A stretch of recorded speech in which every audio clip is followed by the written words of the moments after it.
Bethlehem College and Seminary is still accepting applications for the coming academic year. For more information, visit bcsmn.edu. Might start off by pointing out that in light of the songs that we have just sung, the prudent person is the one who, before the wrath of God, falls on his knees and cries out for pity.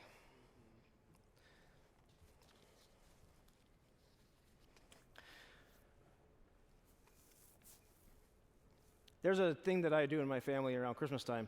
I don't know, maybe you guys have a similar tradition. We watch Home Alone. 1, 2, and 3. One year, we watched 4 and 5. We immediately decided just 1, 2, and 3 is good enough. 4 and 5 were not worth watching. In both, like if we take 1 and 2 as events which take place one right after the other or shortly after each other, we see these criminals breaking into these houses and coming into contact with this boy who easily defeats them. And I mean, big time. I mean, as the story progresses, the thieves become more and more intent on capturing this boy and fail more and more as things go on. I mean, it just gets bad. It just goes from bad to worse. And then, the second one comes along, and you would think that they had learned from the first, right? Of course not. And the comedy is just as funny, if not funnier, in the second Home Alone as in the first. I would suggest that we have here an example of imprudent thieves.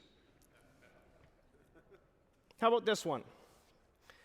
In light of the many movies that have come out, clearly demonstrating that if you go into some tomb and you remove something from a sarcophagus, the end of the world's going to happen.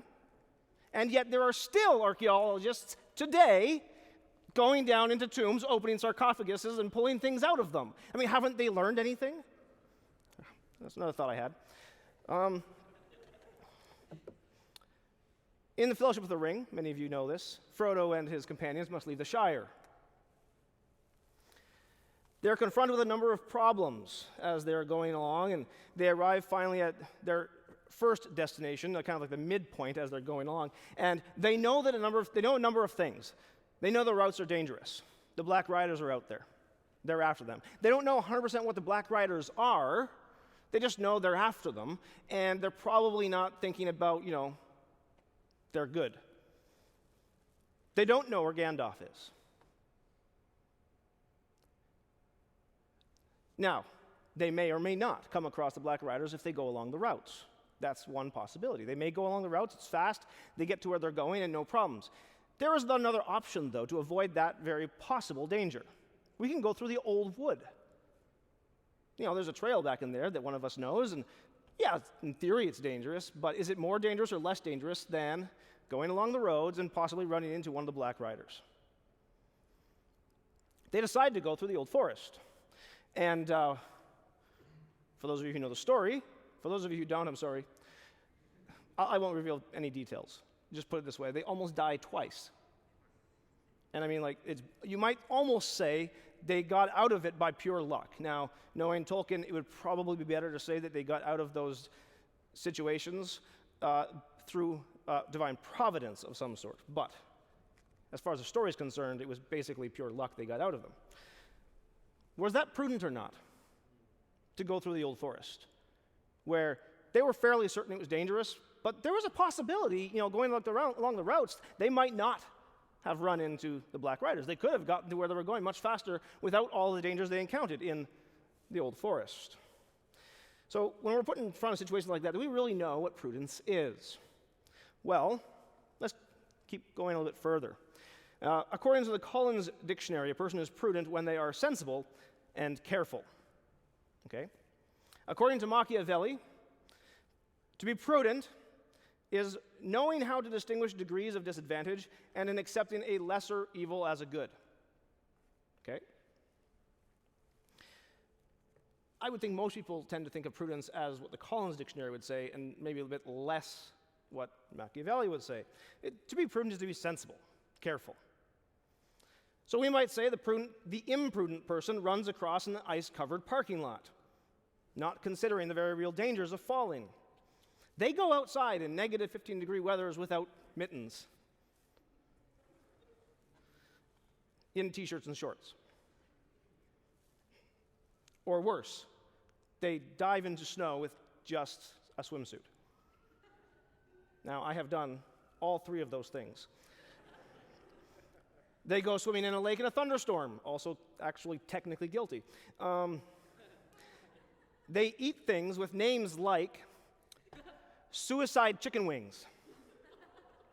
That's not even the worst. Widower curry. The ghost pepper. Not because the pepper itself is a ghost, because it's going to make you a ghost if you eat it. Obviously, that's what's being implied here.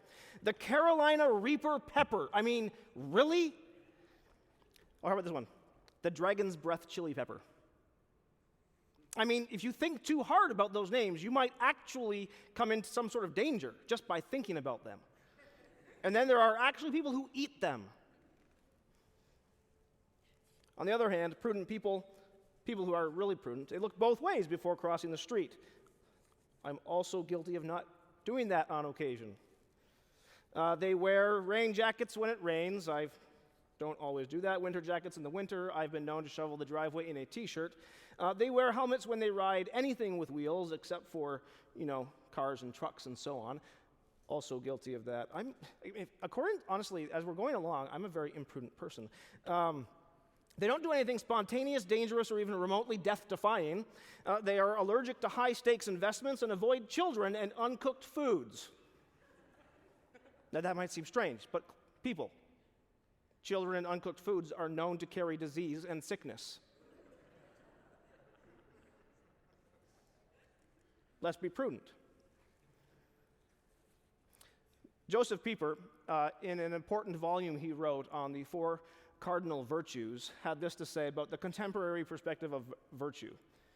He said, "It is far more akin to the idea of mere utility than to the ideal of nobility. In colloquial use, prudence always carries the connotation of timorous, small-minded self-preservation, or a rather selfish concern about oneself. A prudent man," he says, "is thought to be one who avoids the embarrassing situation of having to be brave. The prudent man is the clever tactician who contrives to escape personal commitment. Those who shun danger are wont to account for their attitude by appealing to the necessity of prudence." Now, this is interesting, because if that's actually what prudence means, then it would seem that to be prudent is to not be virtuous in many of the other virtues. To be prudent would then, therefore, to not have courage, because who needs courage if you're prudent? And we could go on. So what then is prudence? If that's not what it means to be prudent, what is it? Well, I turn first to Scriptures, and I imagine none of you will be surprised to discover that the place in Scriptures which speaks the most about prudence is actually in the Proverbs.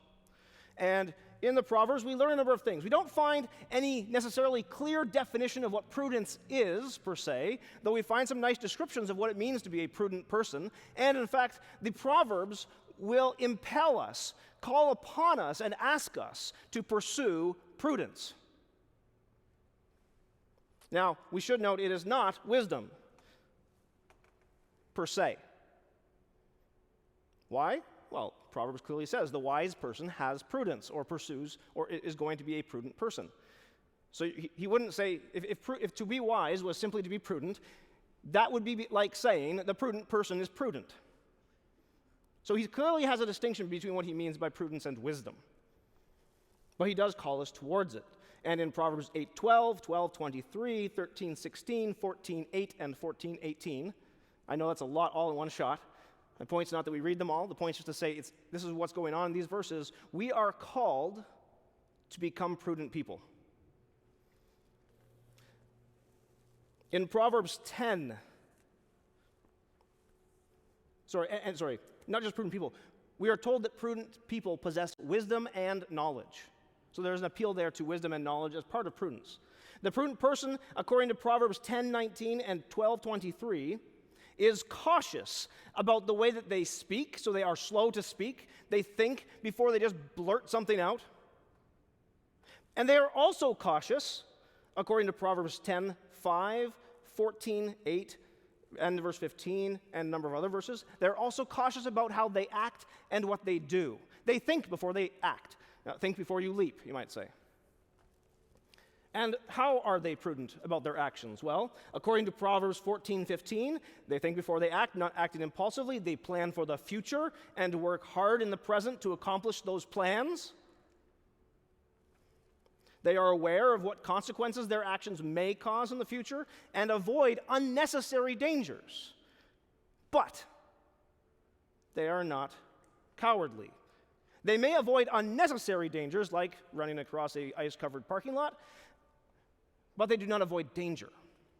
On the contrary, there's an interesting verse describing David in 1 Samuel chapter 16, verse 18, where he is described as follows. One of the young men answered, "Behold, I have seen a son of Jesse, the Bethlehemite, who is skillful in playing, a man of valor," so he is courageous, "a man of war, prudent in speech, and a man of good presence, and the Lord is with him." So, to be prudent does not mean that you avoid danger or even that you avoid the possibility of death. After all, David, who was prudent, did go out against Goliath, and this verse comes just before. Let's turn to classical thought. We find in Aristotle's Nicomachean Ethics a word which in Greek is phronesis, and which is taken by some to mean practical wisdom, and is sometimes translated as prudence. What is this phronesis? Throughout his reflections on prudence, Aristotle comes to the conclusion that prudence is a reasoned and true state of capacity to act with regard to human goods, and specifically with regard to those things which are good or bad for man. He adds that it concerns things which could be otherwise. So if you literally have no choice in a subject, there's no question of you being prudent or not. If your choices are water or water, you can't make a prudent decision. If your choices are coffee or water, and it's the morning and you were up late the night before, perhaps the prudent choice would be coffee, unless coffee makes you speak really quickly, in which maybe water would be the better way out. You see what I'm saying here? Choice allows you to exercise the virtue of prudence. Prudence could be said to be the ability, jumping off of Aristotle here, prudence could be said to be the ability to reason rightly about particular situations in light of universal principles which are rightly applied to those circumstances. The prudent person takes universal moral principles and applies them rightly in any given situation. Commenting on this text from the Nicomachean Ethics, Aquinas notes, according to Aristotle, the prudent man can, by the power of habit, give good advice about proper and useful goods, not only in some particular manner, but also about things good and useful for the benefit of the total life of man. So note here, we might say an enlarging of the notion of prudence. It's not just with this particular action, coffee or tea this afternoon. Do I run across the ice-covered parking lot, go around the ice, or walk carefully and cautiously across? It also has to do with the entire direction of your life. So it's not just now, it's also actions which will have something to do with later. He goes on, Aquinas, to define prudence in a very small, short line. Prudence is right reason applied to action. Right reason applied to action. It is therefore properly in the intellect, dealing with universals, but it is played out, you might say, in the will applied to the particulars.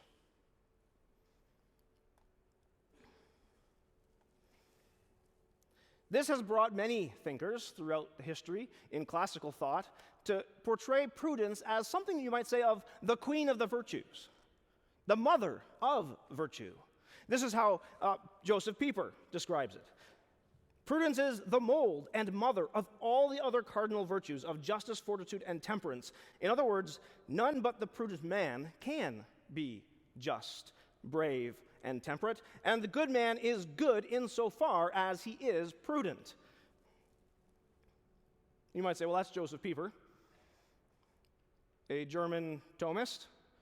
What about Reformed thinkers? Well, I submit to you the words of Peter Martyr Vermigli in his commentary on Aristotle's Nicomachean Ethics. Now, Peter Martyr Vermigli was a very important Reformed theologian, a contemporary of John Calvin, for whom John Calvin had so much respect that he requested that Vermigli come to Geneva to pastor the Italian church in Geneva. It was a small church at the time. When Vermigli said no the first time, Calvin wrote back a second time, and in fact, he wrote back 4 times. The 4th time, he was basically saying, look, if you will come to Geneva, I will give you my pulpit. I would love to retire in the country and do some academic work. You can have the entire, just come.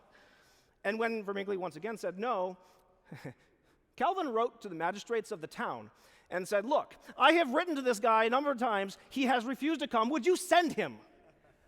That's how much Calvin respected Vermigli. Vermigli, in his commentary on Aristotle's Nicomachean Ethics, says this: Prudence, or phronesis, which has a place in knowledge, is the ruler, moderator, and guide of the moral virtues.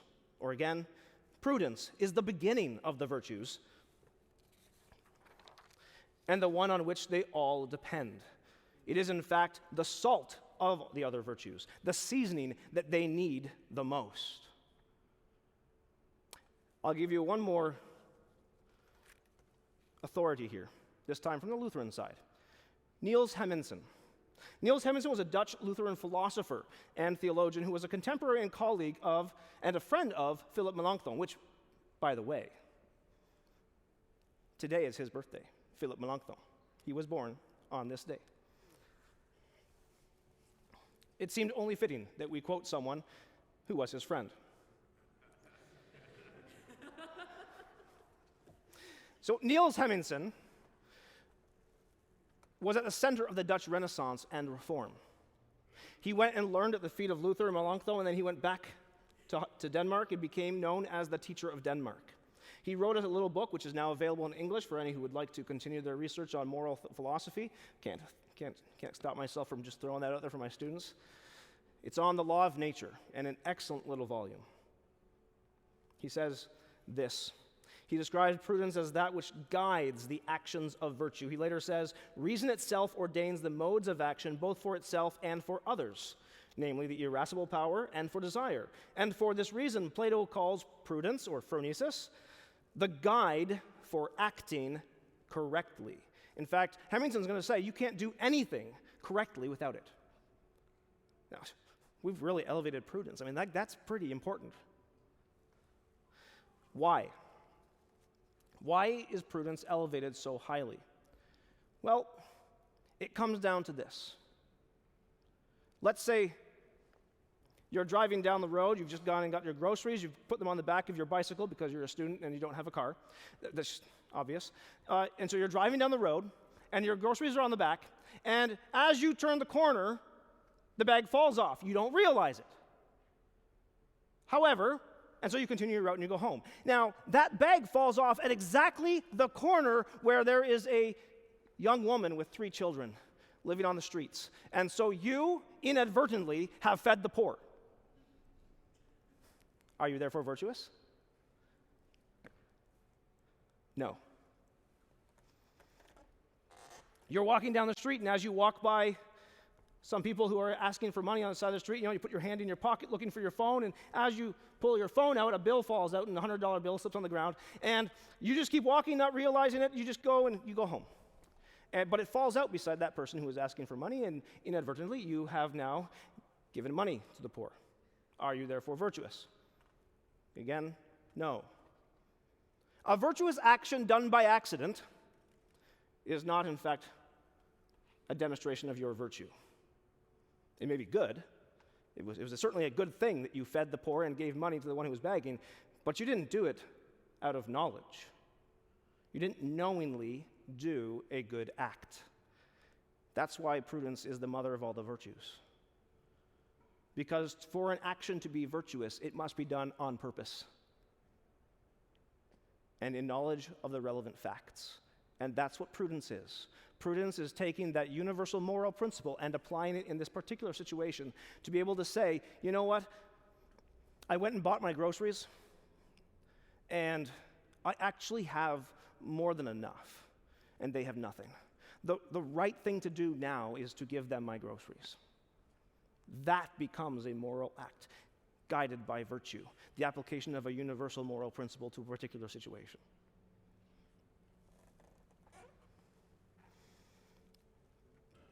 Prudence, then, is that virtue which directs us to knowingly act and speak rightly in the present, in light of the past, that is your own personal experience and the experience of others. So it directs us to knowingly act or speak rightly in the present, in light of the past, for a future and or good, either immediate future or distant future,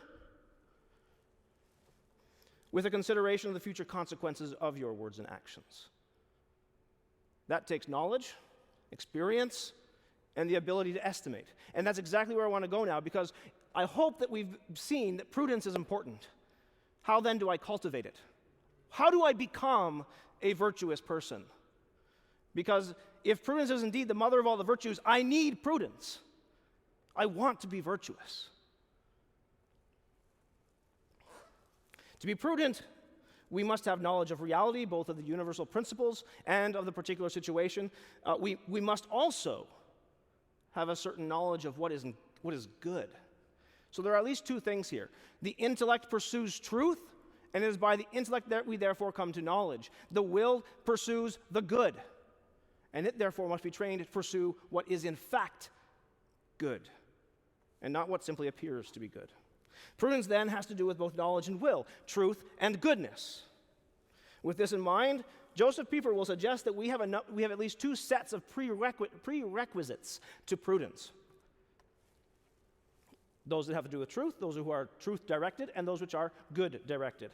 The primary prerequisite of the truth-directed part of prudence is the ability to rightly know the situation which is in front of you. In other words, you got to be observant. You can't be walking around with your eyes in the clouds like most philosophers. You have to be able to look at the situation in front of you, rightly understand what's going on, seize all of the different elements that are available to your knowledge. Some may in fact be hidden, so you can't take those into account, but be able to seize all of those. And then in light of those questions, those elements of this particular situation, so that's that knowledge, you have to have that knowledge, you have to be able to apply that universal moral principle, which you also must know. If you don't know that moral principle, you can't do anything. So Pieper is going to say, one of the prerequisites is experience, and patient experience. Vermigli will say this: there is no doubt that long and extensive experience makes people prudent and wiser. There are three key elements of this, and I'll talk about them briefly. First of all, a right or truthful memory. Secondly, open-mindedness. And third, nimbleness of the mind. So first of all, a right or truthful memory. Like it or not, though we would like to pretend most of the time that our memories are in fact accurate, the reality is that we have a really hard time actually accurately remembering what happens in any given situation.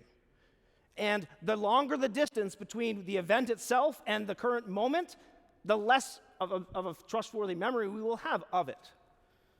For example, aside from the increased temporal distance, let's say we become discontented or disillusioned in relationship to a person, place, thing, or a group of people of which we have a memory. Now, perhaps at the time of the memory, we were very happy with them. But now, 5 minutes later, 10 minutes later, 3 years later, I'm not happy with them. That taints my memory of them.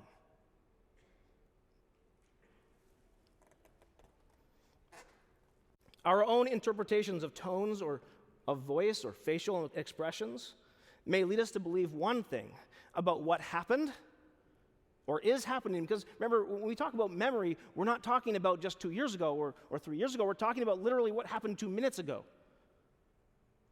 What happened just 1 minute ago.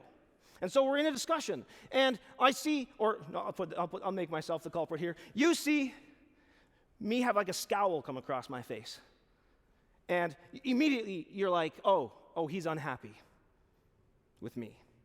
Now, the reality is, the night before, I ate one of those ghost peppers, and I'm all of a sudden starting to feel it. If you were in my position, you'd have a scowl too. Has nothing to do with what you said, love you, but man, that pepper is killing me.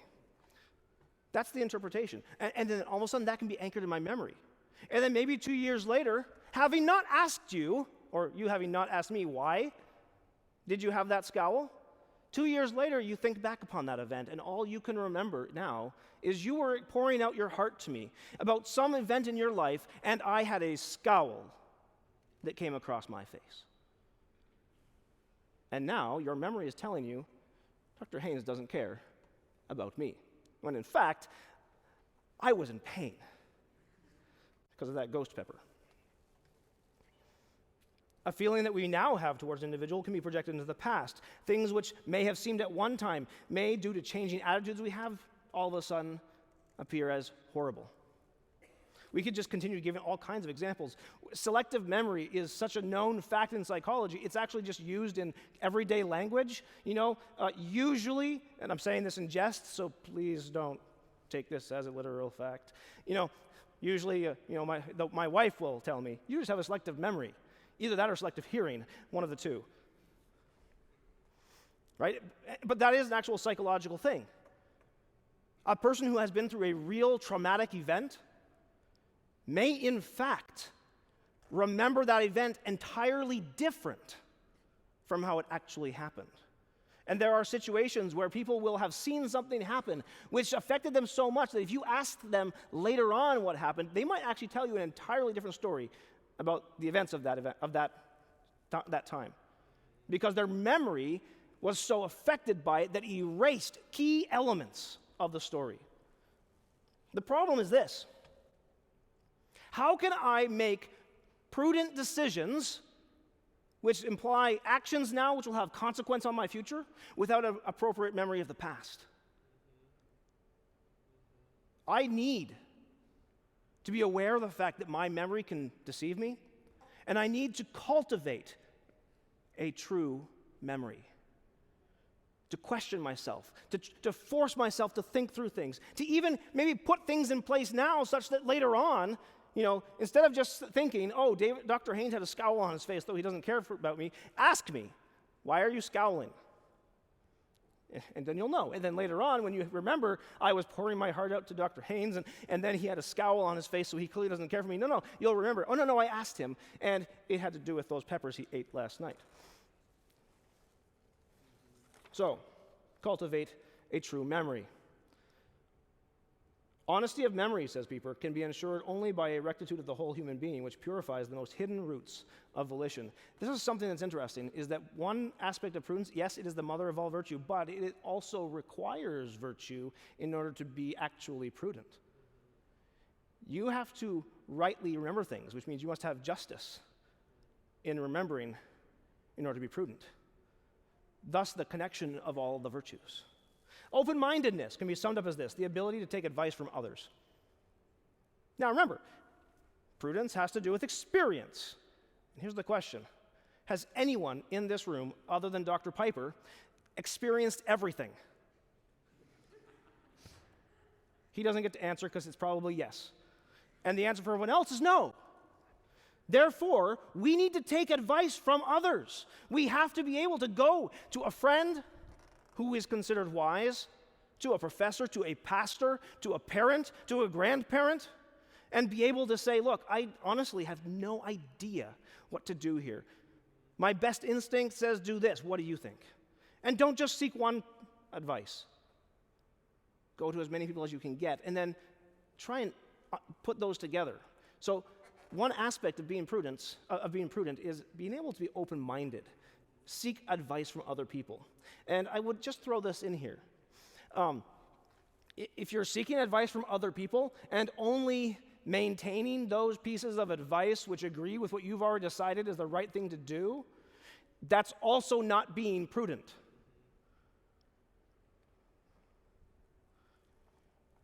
The third one is nimbleness of the intellect. That is the ability to react quickly and rightly based upon previous experience and knowledge in any situation. Pieper calls it a clear-sighted objectivity. That is, we have literally no idea what's going to happen in 5 minutes. One aspect of prudence is, in light of the past and the universal moral principles which you know, your mind is ready in the next 5 minutes to be able to react to what happens. And we don't know. So I can give you 2 examples of this really quickly. First of all, the martial artist. I've done a little bit of martial arts. Enough to say that it was enjoyable and I would do it again. Now, my friend who teaches judo, which is not what I did, he likes to make fun of me because he says people in karate, all they do is strike the air. And that's all they do. Now, that's not 100% true because we also do competitions and we do fights in which we're fully, got all of our gloves and stuff on, and we are not purposely trying to knock the other person out. What's going on there? We're not actually in combat. We're not actually trying to hurt the other person. We are preparing our minds and bodies to be able to react quickly in unforeseen situations. I have a friend who's in the Marines, and I remember him telling me at one point that what they did for a part of the day, they would go and sit in this big, gigantic building at tables, take a gun in front of them, take it all apart, oil it, put it back together again. Take it all apart, oil it, put it back together again, and so on. For hours. Why? And his answer? Well, let's think about this honestly. If I am in the mud with bullets flying over my head, the enemy is advancing, and my gun jams, I don't want to be there pulling out a manual to look at this thing like, okay, where do I start? And what do I do to get my gun unjammed? My mind has to be able to react like that. Nimbleness of the mind. So how do we get that? How do we get that nimbleness of the mind? Well, first of all, your own lived experience is going to be helpful, right? So if you've grown up in the north, like myself, which basically is a given because I grew up in Canada. I mean, I couldn't have grown up in the south. The south of Canada is the north of the States. So if you've grown up in the north like me, running across an ice-covered parking lot's actually probably not that imprudent. Because that's all we've been doing for most of our lives in Canada, is running across ice-covered everything. But someone who comes up from the south, having just recently arrived, please, don't run across ice-covered parking lots. It may look fun when I do it. It may be dangerous. So your own lived experience helps. Seeking advice helps. You know what also helps? There's a whole bunch of things I'm going to add here. 1, going to school, sitting in a class, and working out questions like we did in the class just this morning. Is it ever right to lie, given certain circumstances? I'm not giving you the answer. That's a question that we can work out in class and talk about and try and figure out what should we do. Another one. Go to church. Sit in the sermons and listen to the practical applications. And try and think about how you can apply them to your own lives. Number 3, read your Bible a lot, as much as you can. You're basically getting the experience, divinely inspired and inerrant, of thousands of years of human lived experience, if we can put that at the most basic. And I'm going to come back, by the way, to one of the things that teaches us about prudence. So keep that close by. Now, there are some prerequisites of volition. I have no idea what time it is, by the way. I can just keep going, right? It is 12:54? Right now. And I finish at 1 o'clock? 1:30. 1:30, perfect. Okay. I got plenty of time. The second prerequisition is the prerequisites of the volition, that is, of the will, the desire for the good. And in order to have that, which is a bit complicated, we've got a couple other things. First of all, one of the prerequisites of the will, the desire or the tendency for the good, is foresight. You have to be able to a certain extent, foresee the possible consequences of the actions you will do now. Obviously, Dr. Compton wasn't thinking about how long I might take. He didn't foresee the possibility that I might continue for another hour. The prudent person, in front of the incertitude, because remember, guys, we do not know the future. In fact, we literally do not know what's going to happen in 5 minutes. The prudent person, in light of the incertitude of the future, is not frozen in action, but they are also not overconfident in their actions, because they actually cannot know with 100% certitude what's going to happen. I might say this: the Christian who is prudent, however, is even less frozen in action, because they know this. They might not know what's going to happen 5 minutes from now, but God does, and He's already, you might say, making it happen. God is 100% in control of our futures. And so the prudent person says with James, if God wills, tomorrow I will go here and do that. So foresight. The second prerequisite of the volition is the right formation of the will such that it desires that which is truly good. And we have a little bit less control over that than we would like. Our will, which is the desire for the good, is often formed in us before we are aware that it is being formed. Our parents have a role in that. Our friends have a role in that. The things we watch on TV, the books we read, the Facebook posts we see as we do nothing, as we're sitting on the toilet or whatever, scanning through things, or lying in bed when you should be sleeping, that all will affect what you see as good. So, to a certain extent, we don't have much control over that, but to another extent, we do. Because, again, we might not have experience of some things, but we can learn from the experience of others. And we can learn from what the scriptures tell us. We can see, for example, David, the king, the man after God's own heart, committing adultery and then murder to cover it up. And then say, that's probably not a good I should pursue. Because look what he did and how that went, and it's not a good idea.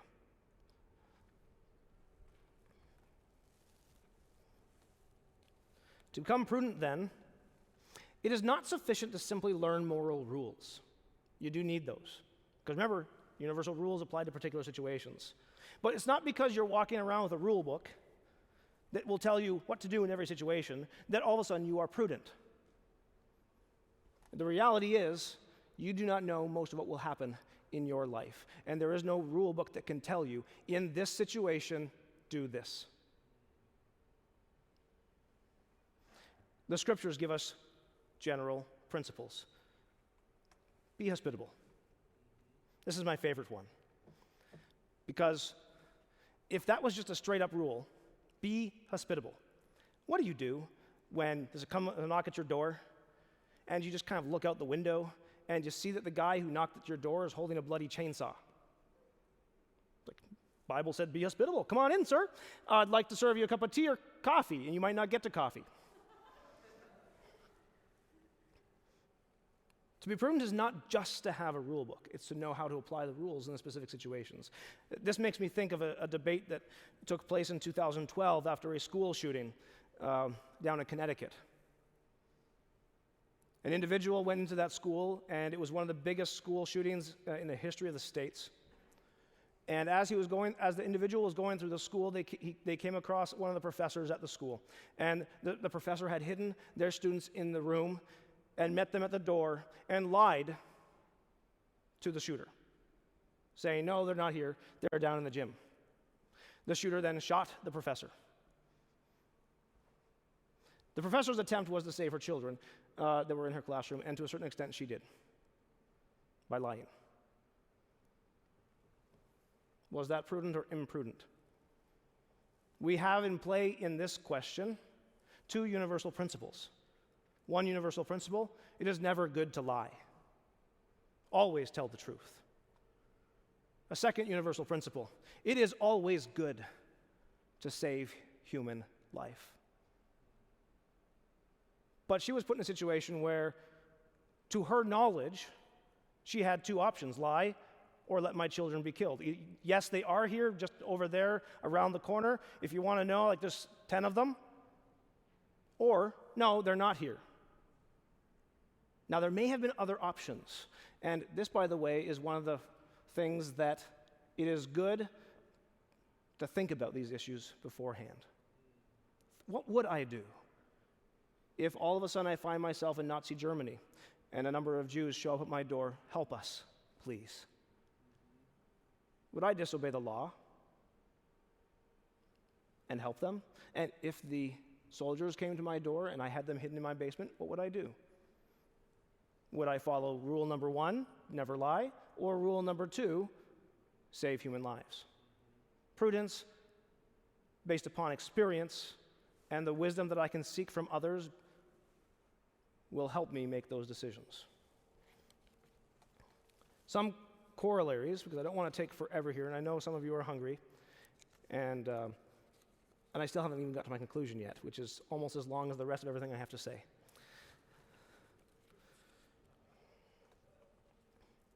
A couple corollaries here. I want to come back to what I said right at the beginning before we even talked about Home Alone. God is the ultimate end and good of all men. All temporal and finite goods must point towards God. Insomuch as they point towards God in our usage of them, they are good. Insomuch as they point us away from God in our usage of them, they are evil.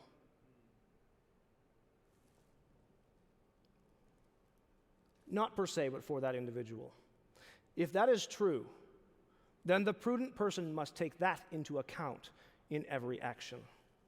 This means that everything that is done for some temporal good, education, a job, marriage, children, everything that is done for some temporal good should be done in the light of my eternal good. Remember how right at the beginning we talked about prudence and we said it's not just about my actions in the here and now, it's also about my entire direction of life? This is what we're talking about here. Man was made for God and does not find peace until he finds it in him. If that's true, then the prudent person lives in light of eternity. And every decision that I take in the here and now is made in light of the question, is this glorifying God? Secondly, remember we have to get advice because we just don't know everything and we don't have experience of everything? Well, this entails that the truest friends, in light of the first corollary we just talked about, the best friends, the truest friends, are those whose counsel, based upon experience, the Word of God, and the indwelling Spirit, point us rightly towards good actions in the here and now, which are directed towards God as our ultimate good. If my friend, in giving me advice, is not pointing me towards God, in some way, shape, or form, they're not a good friend. And they're not giving me good advice. True Christian prudential reasoning knows that it is incapable of foreseeing every possible outcome, but recognizes that God is. Its actions are therefore peacefully posed, as they are able to rely upon the knowledge that the future is in God's very capable and sovereign hands. Pieper says this in his little book, A Brief Reader on the Virtues of the Human Heart. Even the highest supernatural prudence can have no other meaning than this: to allow the more deeply experienced truth of the reality of God and of the world to become the measure and standard for one's own desire and action. Indeed, never can there be a norm for man other than being itself, as well as truth, whereby being is revealed. And there can be no higher norm for man than simply God, who simply is, along with his truth, which is truth. God is our highest goal, our highest good, our greatest end. Prudence tells me that whatever I do should be for his glory. Now, practical conclusions. It is prudent, I think, to take advice from friends, to call upon the experience of others. And so, for this conclusion, I'm going to turn to one of my favorite Puritans, John Flavel. He lived from 1623 to 1691, and he was a favorite of Jonathan Edwards. In a little volume called The Character of a True Evangelical Pastor, he talks about the virtues in the life of the servant of God. And when he turns to prudence, he has a number of very practical, down-to-earth counsels that he gives us. He gives us a list of a number of ways in which we, as servants of Christ, should act prudently in regards to ourselves, our friends, and our enemies. First, he says this, though, about prudence. Not only does prudence give clearness and perspicacity to the mind by freeing it from passions and corporeal impressions, enabling it thereby to apprehend what is best done, the best thing to do, but enables it in its deliberations about the means to make choice of the most apt and proper means, and directs the application of them in the fittest reason or season without precipitation by too much haste or hazard by too tedious delay. Note there, at the right time, not waiting too long, nor jumping too early. Now, how then can I be prudent as a servant of God? His first principle. Prudence will direct us to lay a good foundation of knowledge in our people's souls by catechizing and instructing them in the principles of Christianity without which we labor in vain. In other words, for those of you who will serve the Lord in teaching others, in preaching, in pastoring churches, perhaps in teaching Sunday schools, good Christian prudence teaches us that we should do everything we can to teach those who are in front of us, our audience, the truth about God and His Word. Raise them up in the principles of Christianity. Secondly, ministerial prudence discovers itself in the choice of such subjects as the need of our people's souls do most require and call for. Again, you are leading a group of people, and they are all, teenagers. There are going to be certain issues you should touch upon, which will be helpful for them, and others which honestly, at that age in life, they really don't need to know too much about. They may need to know about it later. For example, you may not want to talk to them about how to set up a funeral and make sure that they have a will and testament which is left. Not really one of their concerns at this point in life, but you might want to talk to them about pornography, how to interact rightly with the opposite sex. Because those are things which, in their current situation, they really need to know. A prudent minister of the Lord chooses wisely the subjects which he will preach upon or teach, considering the needs of those to whom he is speaking. Ministerial prudence also directs us not only in relationship to the subjects we preach upon or teach, but also to the words we choose as we preach and teach. So I can maybe make this very practical right away. I don't care where you are or where you are teaching or preaching. It is never appropriate to use vulgar language in the pulpit. There are places, if you are on a farm, there are technical terms for what you are shoveling. Don't use those in the pulpit.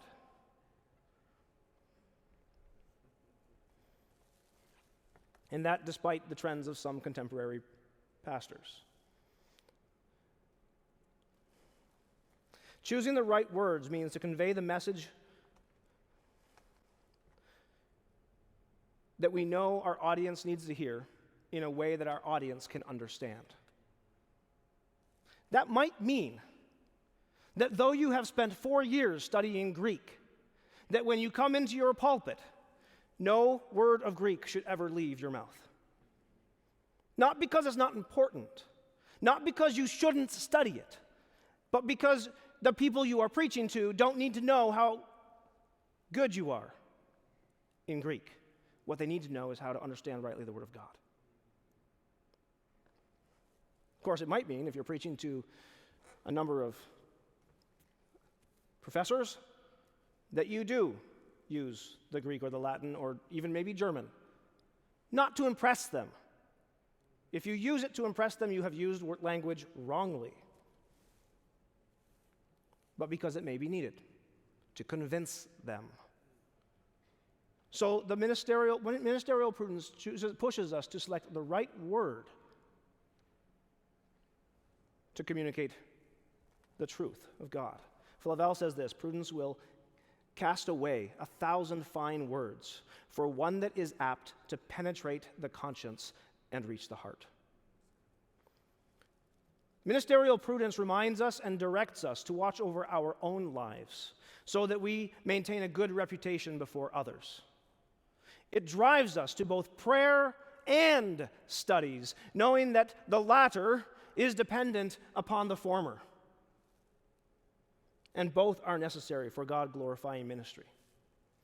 In relationship to friends, prudence drives us to form and maintain good friendships with those godly friends who will be able to give us advice.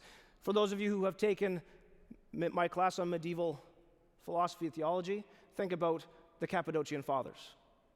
Gregory Nazianzus, Gregory of Nyssa, and Basil of Caesarea, who by their friendship, almost the three of them alone ended up defending the doctrine of the Trinity, giving it to us as we have today against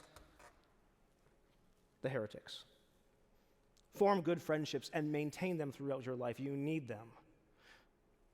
In relationship to our enemies, prudence, says Flavel, will, and I quote here, I love this quote, prudence will restrain us from rendering reproach for reproach and propound to us the best project in the world for the vindication of our names and success of our labors. Note that. Prudence is going to tell us, be engaged in the most important thing you can. What is that? That is, that we so preach the gospel that the people may feel the power of Christ in our doctrine, and so live that they may see the beauty of Christ in our conversation. How do I respond to my enemies? I preach the gospel unceasingly, and I live my life so that they can taste Christ when they see him in me. Furthermore, prudence directs us both as to when we should respond and as to how, neither too early nor too late, neither with too much power and passion, nor with too little. In concluding then, prudence is the queen of the virtues by which we act virtuously. It directs us to the good in light of the truth.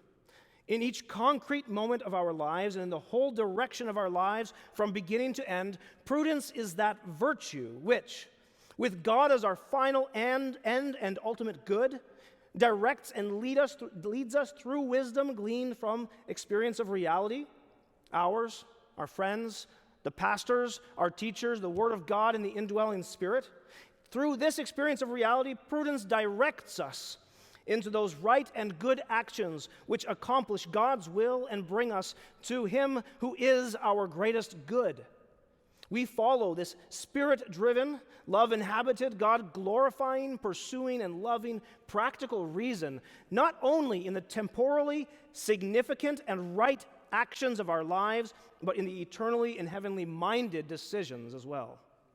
In other words, true Christian prudence, right reason, grounded in a true judgment of reality, directs me, directs men, directs all of mankind to submit their lives to God. You want to be prudent? And this is, you might just say to preach prudence is to evangelize. You want to be prudent, my friend? Submit to Christ. Prudence directs us to submit to God by believing that He justifies those who come to Him in faith. He is our living hope. He is our anchor beyond the veil. Latch yourself onto Him. Submit yourself to God in your earthly and temporal sanctification through the indwelling Spirit who leads us in the daily practice of repentance. The prudential man knows that God is his proper end, that for which he was made, and therefore he places all of his own futile attempts aside, following constantly and always unto Christ's justice alone, trusting to divine grace in Christ to bring him finally to that overwhelming beatitude which will ultimately be his in the eternal presence of the highest good, our eternally good, loving, and joyful Father.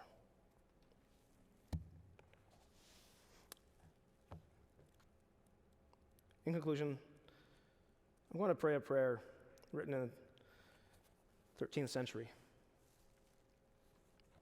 and then you'll be dismissed for lunch.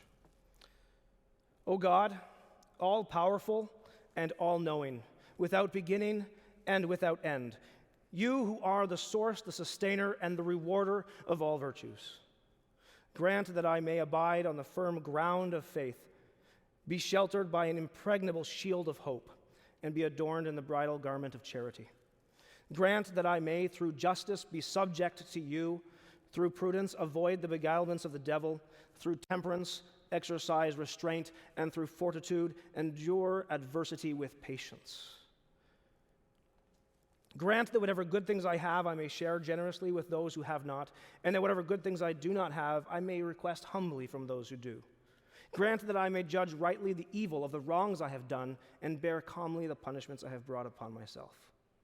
And that I may never envy my neighbor's possessions, and ever give thanks for your good things. Grant that I may always observe modesty in the way I dress, the way I walk, and the gestures I use. Restrain my tongue from frivolous talk, prevent my feet from leading me astray, keep my eyes from wandering glances, shelter my ears from rumors, lower my gaze in humility, lift my mind to the thoughts of heaven, condemn all that will pass away, and love you only. Grant that I may subdue my flesh and cleanse my conscience, and praise you worthily, advance in goodness, and end a life of good works with a holy death. Plant deep in me, Lord, all the virtues that I might be devout in divine matters, discerning in human affairs, and burdensome to no one in fulfilling my own needs. Grant to me, Lord, fervent contrition, confession, and complete reparation.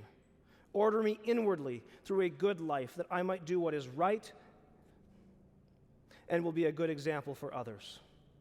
Grant that I may never crave to do things impulsively, nor disdain to do what is burdensome, lest I begin things before I should and abandon them before finishing.